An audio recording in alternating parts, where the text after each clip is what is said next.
quickly getting a move on here now.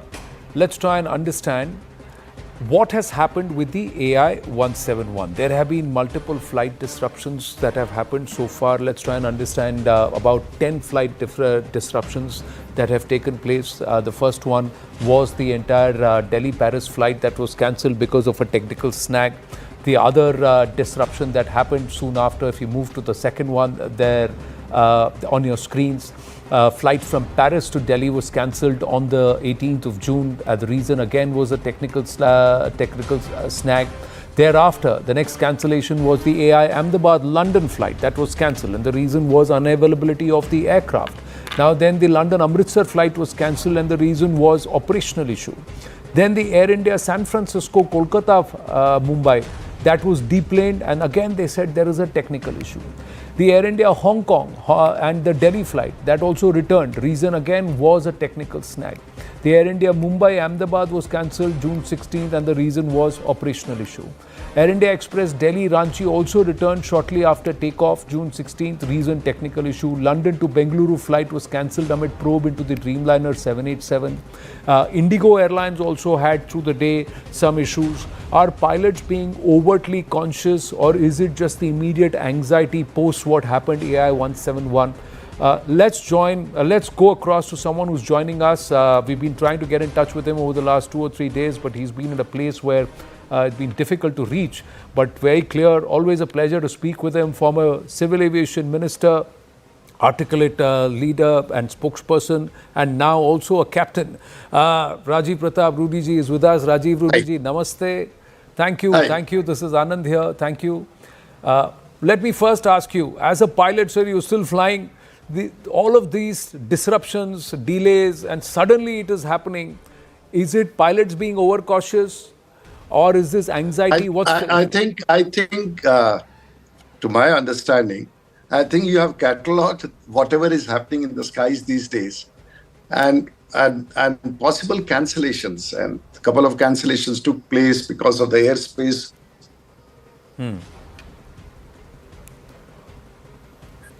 Closure and disruption between what was happening between. So I really do not know how many of you have catalogued.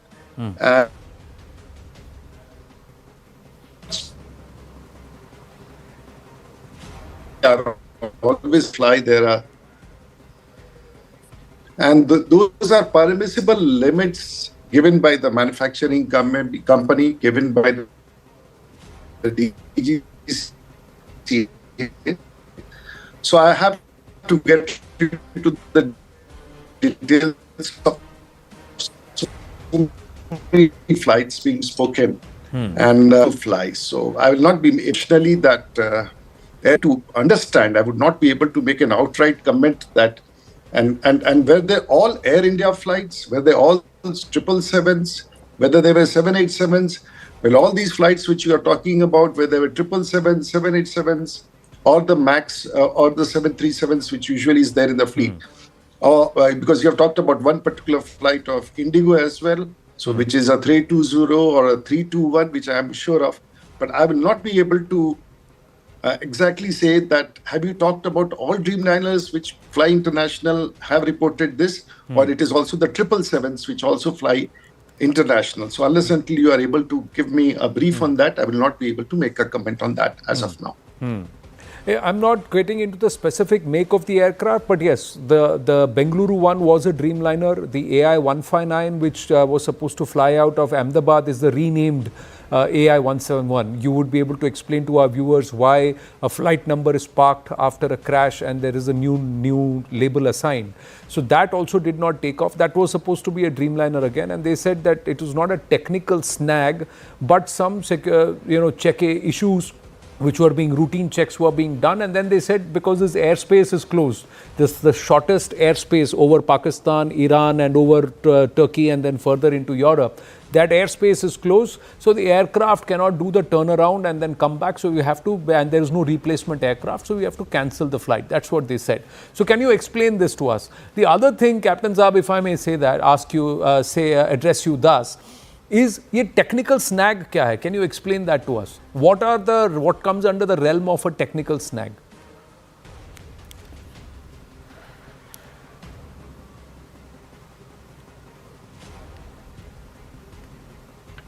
which talking about the 787 Dreamliner. So if I'm not wrong, more than 800 aircrafts or maybe 700 aircrafts at this given point of time, which are 787 Dreamliners, are in air at this point of time. So if it was something very technically wrong with the very make of the aircraft, then I'm sure world over all these aircrafts would be equally affected. And there would be, coming back to it, the entire discussion has happened. And we have just two airlines in this country. Third, Akasa, I would not take much into reference. So one is Indigo and other is Air India. Possibly Air India has gone out and it's become Tata's owned airlines. And there could be issues, but nothing to affect the operations so much that all the aircrafts which are flying with Air India have to be stopped because it is not up to the mark. It doesn't happen in the aviation system like this. Most of the aircrafts which are flying are certified, are good to fly, and regular checks are there for every category of operations after hours, after certain duration. And if there are technical snags reported, it is only those technical snags which inhibits operations can bring the aircraft to a stand, or it will not be made operational. Otherwise, even if the latest and the most newest of aircraft, there could be certain snags, but there are permissible snags with which you operate, and that does not affect the performance of the aircraft or the safety of the aircraft. So unless until I have the papers with me related to these aircrafts, it would be unfair for me to make any comment. And I would still say that the aircrafts which are in air, whether it's 777, 787, 737s, or A320s, 321s, or which, they are quite safe. If one particular incident has triggered off so much of speculation that the aircrafts are not there and they're not fit to fly, it's slightly being unfair because they are in air. And overall, we shouldn't be apart. I shouldn't say that we are apart.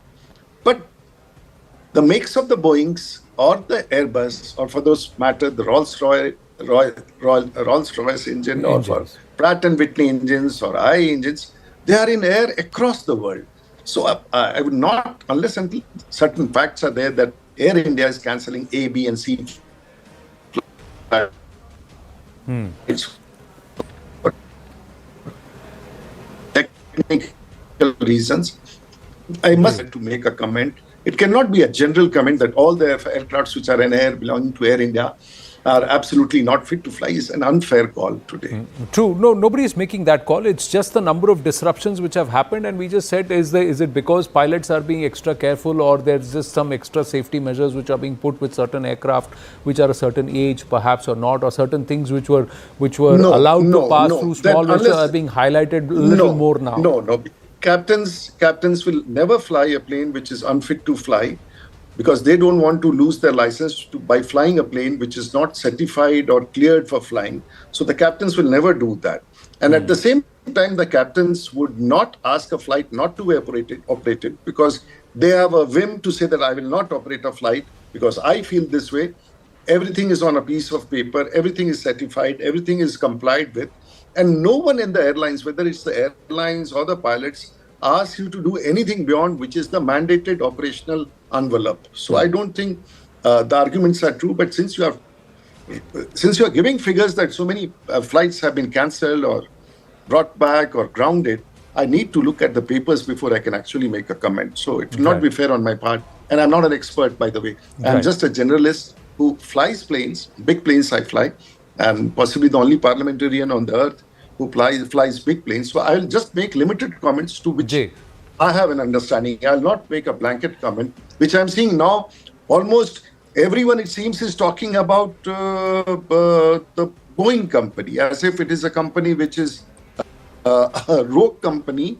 For years together, it has been flying. So all of a sudden, so possibly, I would not say, but everyone is giving their views on various points of the crash. So I thought I would be asked about this particular crash. So something which I had said earlier and something which I would like to add. I was coming to that only. Please continue, sir. My point. That's all. No, so on what's your take on AI 171? What do you think happened there? Because initially, people tried to blame the pilots. They said those two pilots who collectively had more than 10,000 hours of flying with them, unki galti thi. So let's start from there, and then your take. Right. Yeah. So let's put it. What I learned that Captain Sabrawal had more than 8,000 hours of flying. So we cannot club the flying hours of both of them together. And the first officer had about 1,000 hours. It's good enough when he's been certified to fly that plane. Most of us are not clear about one aspect, that the concept of pilot who is the captain, the other pilot who is the first officer. So everyone believes that the pilot, the main commander, is the man who is flying, and the pilot who is a co-pilot does not fly. I would like to clarify, and many people have not explained it, that in an aircraft which is a commercial airline, there is no concept of the commander being the only person who is flying. The competency to fly the plane, whether it's 777, 787s, whoever is cleared from the left side, is equally competent to fly the plane, because there is no concept of captain and co-pilot. Now it is called pilot flying and pilot non-flying. Suppose if I am operating a flight from Delhi to Patna, there could be a commander who would be on the left side, but he would be the pilot non-flying, performing the duties of a pilot non-flying, and I could be a pilot flying with set of assigned duties, and both work in complement. The reason why we say that both the pilots have to have the competency to fly is that tomorrow, if the aircraft has taken off and the commander who is supposed to be a pilot, the boss, and if he has a stroke, the first officer cannot say that, look, I was a co-pilot, I do not know how to land back that aircraft. So it doesn't happen anywhere in the world. So one is a pilot flying and pilot monitoring. Both have equal responsibilities of different nature. And in the next sector, the person who was pilot flying can become the pilot monitoring, the other person can become the pilot flying. So the competency of both the pilots, of course, there is a senior person in the aircraft who is the commander, who is responsible for the flight. There could be two commanders in a flight with same seniority, but one is designated as the person in charge or as a commander. So this clarity has to be there. So the question of 8,000 hours, of course, who has 8,000 hours is more qualified, more experienced than 1,000 hours. So we'll leave it that. Right. So the next question which comes to the next question which you've asked is pilot error. Ji.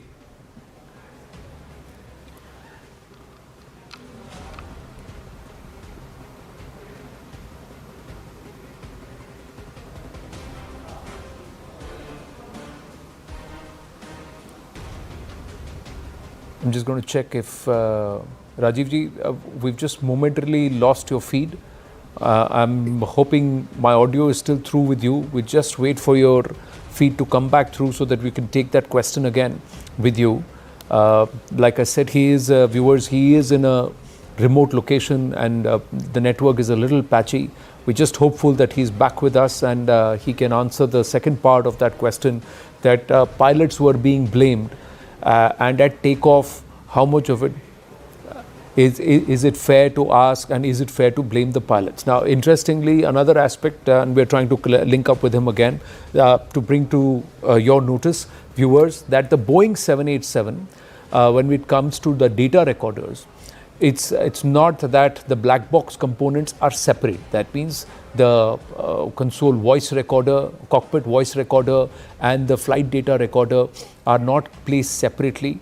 They are actually packed into one particular box, and there are two of them, one at the nose of the aircraft and one at the rear of the aircraft. Now, this image actually shows a standard aircraft where the cockpit voice recorder is at the nose of the aircraft and the flight data recorder is at the rear near the APU or at the tail of the aircraft.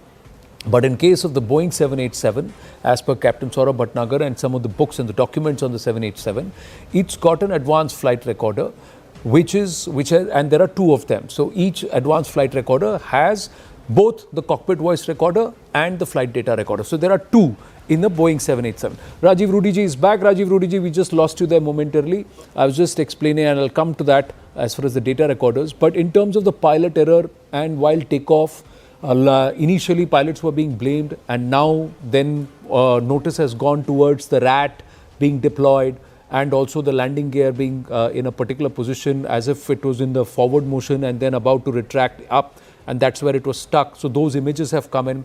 Motor noise of the rat being there, perhaps being employed, that is the ram air turbine. So your thoughts on that, please. Ji. First point, initially, I had said that, look, the aircraft does not follow the skies. Maybe it is the weather which can bring down that aircraft. Maybe it's a mid-air collision which can bring down the aircraft. Maybe it is the engine failures which can bring down the aircraft. And of course, sabotage which can bring down that aircraft. So a couple of these things were there.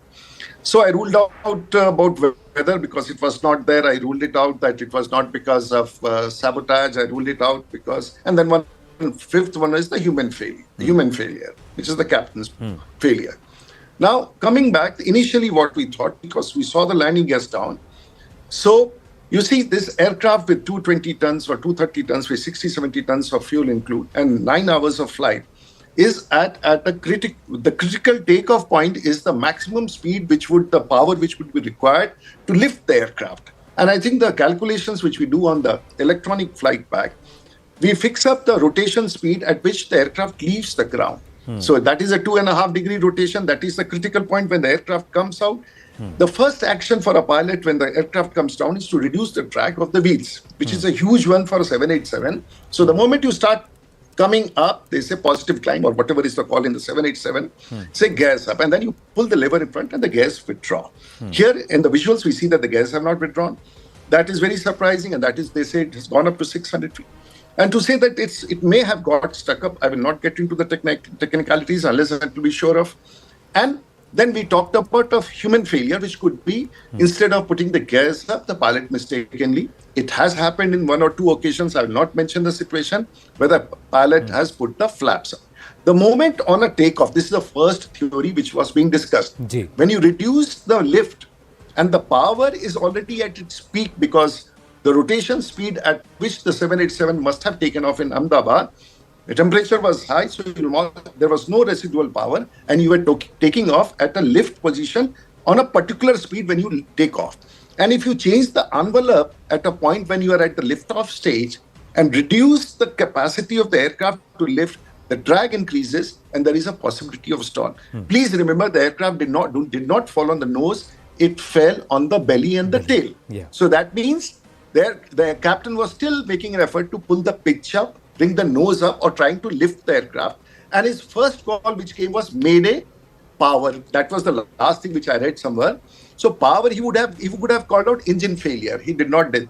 But you cannot expect a captain who is already struggling and made a call, make the right kind of a choice there.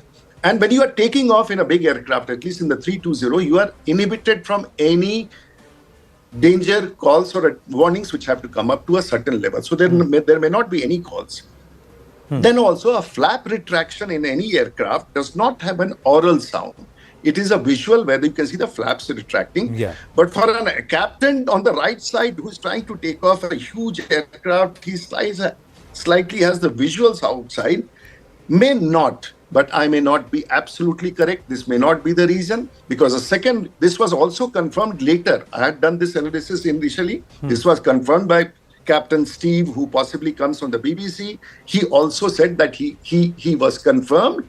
Later, I saw his video where he has changed this version and says, no, the rat deployment takes place. Now, what is a rat deployment? Is a motor which comes out immediately to fulfill the requirement of hydraulics, which is very essential, and electricals, which is very essential.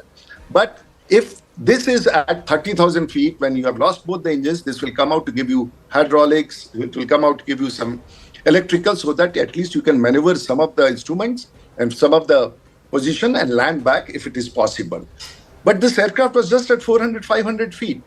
So they say whenever the engine fails, the rat deploys. I do not know the features in 787. 787, it automatically deploys on so this is what I heard. Then he also claims that that they could hear that huge rumbling noise which is made by a rat. Again, his point, he may be correct. But for me, to understand this huge 787 engines, it's not like a switch on or off. That like in a button which you switch off the light and switch off. It is not like that.